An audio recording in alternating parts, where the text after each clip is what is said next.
How's it going? My name is Ramirez, Rami, Frog Bear, self-professed targeted individual because uh, things just started disappearing off the internet even further, which I thought was very interesting. So I'm going to show this video that I decided to save ahead of time before anything actually happened to it. So this is I don't know what I would call it. Is a documentary about Kinsey. Alfred K, right? The way I named this stream. Now, to bring up the bigger topic or the bigger thing that's in discussion at this point is, why does it matter?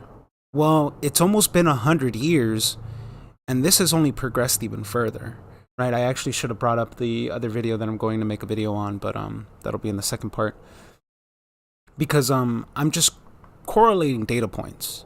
In reality, it's not that history repeats itself, it's that it rhymes, because there were previous points in time that incurred an effect amongst the culture, right?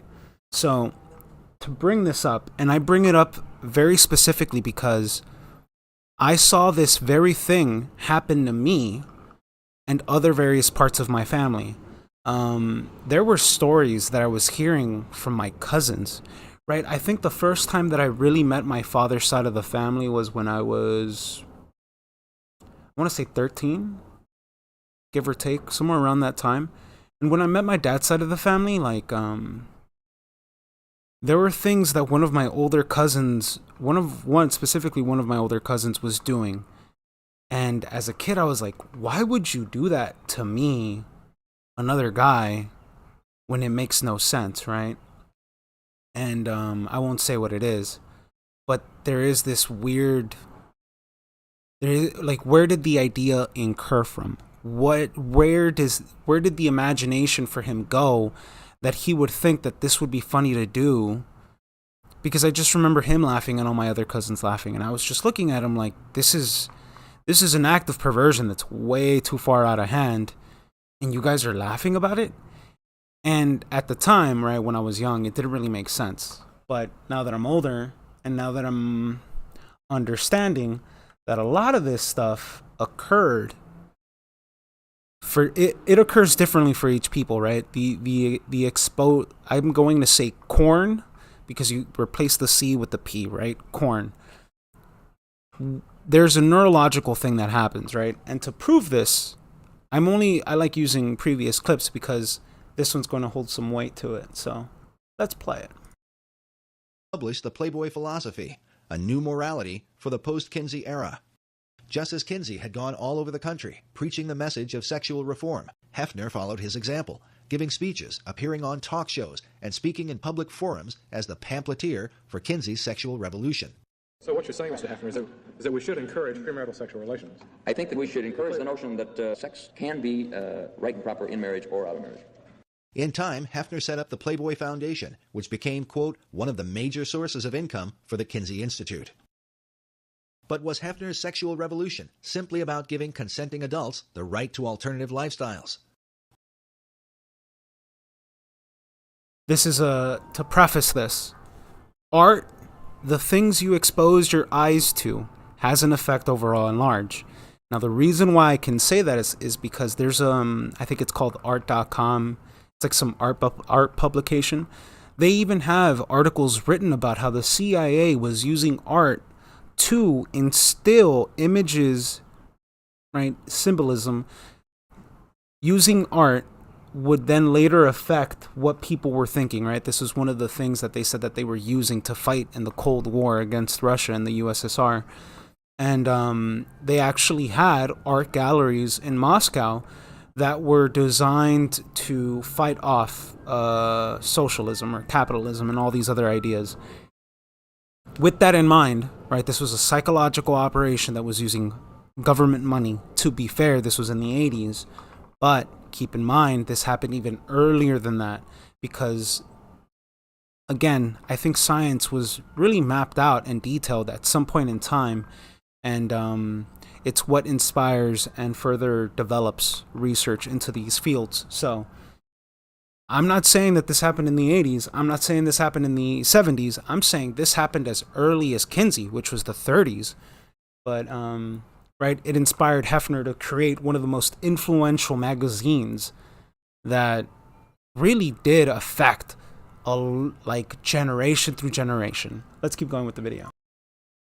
Or was there a hidden agenda within the pages of Playboy, one that would further the child sexual abuse also found in the Kinsey reports?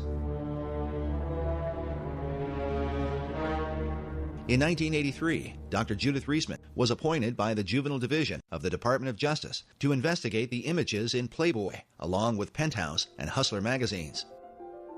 The reason for the study was due to the rise of violent sex crimes committed by young adults against even younger children.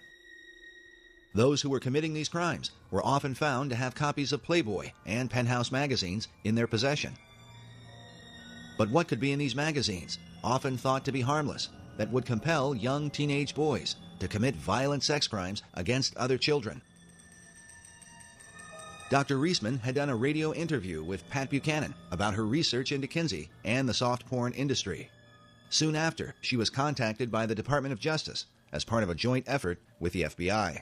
I got a call from the Department of Justice when they heard me on the Buchanan program, and I was saying, you're going to have an increase in sexual crimes by children against children and by adults against children. You cannot do the kind of programming of people's brains, minds, memories, and bodies. The connection between the brain goes all the way down, from the retina all the way down the central nervous system and into the genitals.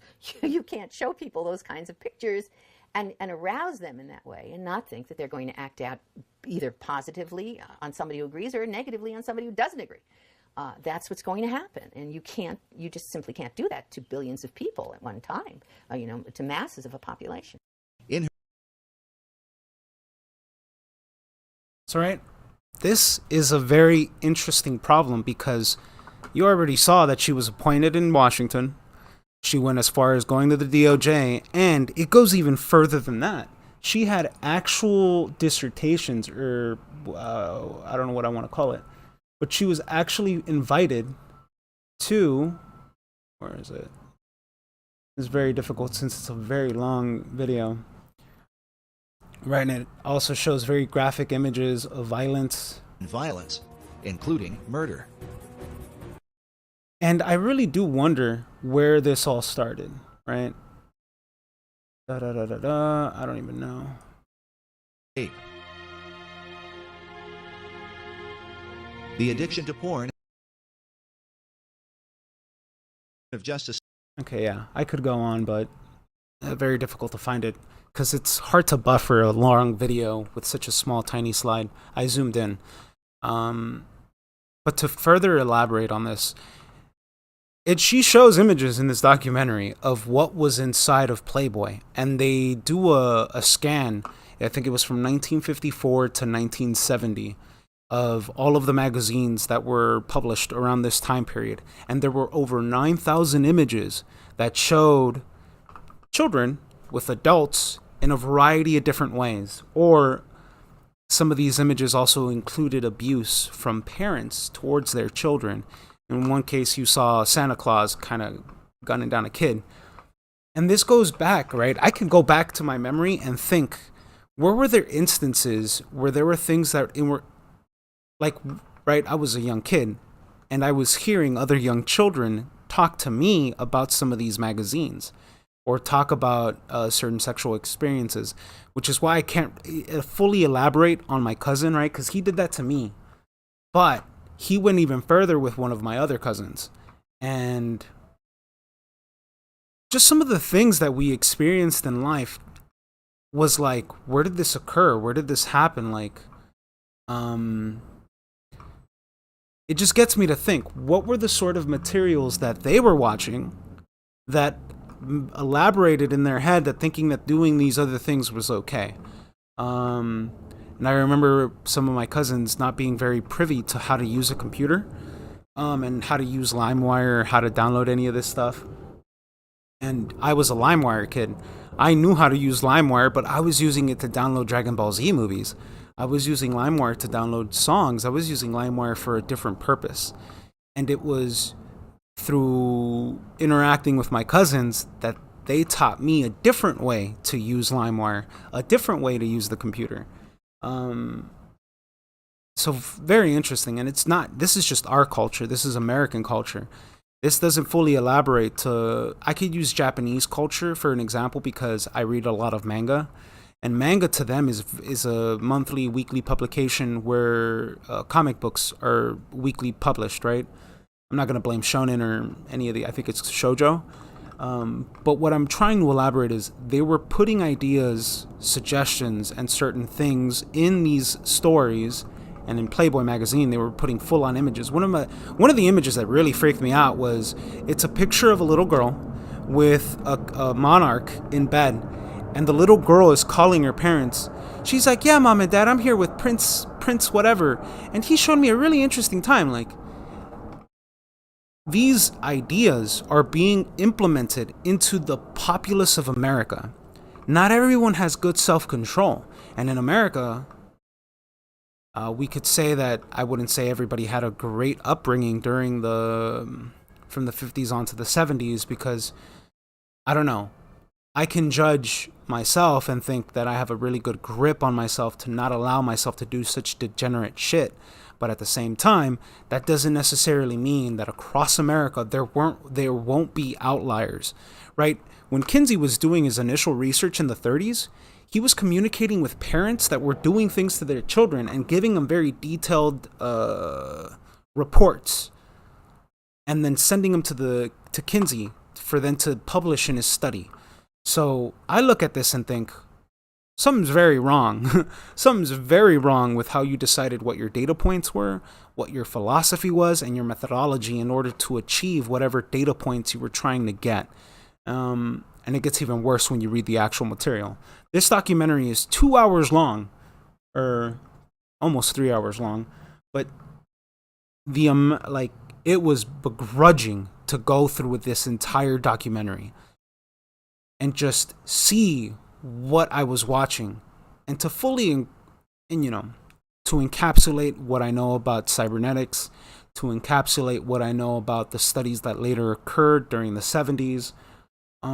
It lets you know that there was a certain, how do I say this? There was a certain agenda being pushed, right? Who allowed Hugh Hefner to talk about all this on radio shows, to go on television shows, and then to record this stuff on a public conference level, to have an arena or a theater full of people just to hear this new way of enjoying sexual encounters.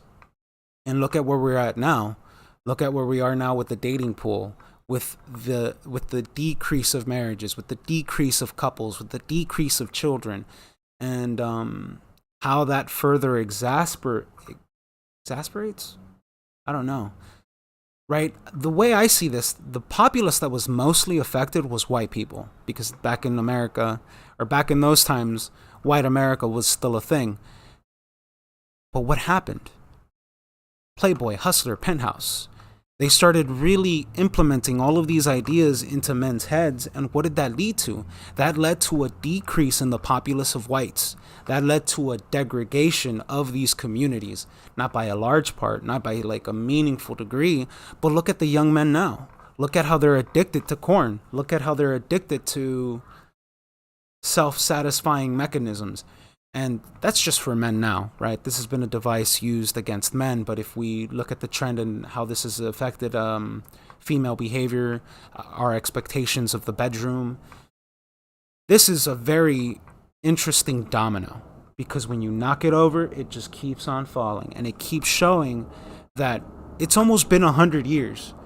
We're almost at 100 years of when all of this research was implemented and then used to push the moral penal code. That in this documentary, it also correlates that Kinsey was shown for a monster, right? And the Rockefellers were like, look, if you don't stop this, well, the Rockefellers just pulled their money. They were like, all right, this fool's gone completely off hinge. So they pulled his money.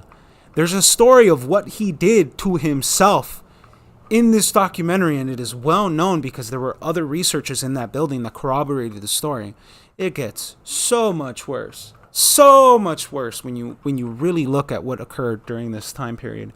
And this is why I really do consider that I myself might put myself in danger, because I'm not just correlating this to one person. I know which foundations funded this. I know what other research they were funding. And to further push the issue, stay tuned into my second episode to show you that Antifa and this whole new liberal movement, this wasn't the first time that you saw administration, local police, local departments, FBI, Justice Department of Justice. This has occurred multiple times. They know what tactics to use on a social level to push ideas into the greater zeitgeist. And yeah, my name is Ramirez. Hopefully you keep watching my expose of the truth of what happened in America, because honestly, this is really freaking me out. But you know me, I will not do anything that will harm myself to any meaningful degree, because I still think that at this point, I'm probably the only person that's really dissecting this subject, not just from a singular point of view, but from a point of view of, if I'm some crazy philanthropist and I have all this money to throw around, what was I thinking when I decided to push forward certain ethos or certain methodologies of science, and then to pick people that I knew were purposefully going to cook the data in order to then affect the overall future of this country. So stay tuned.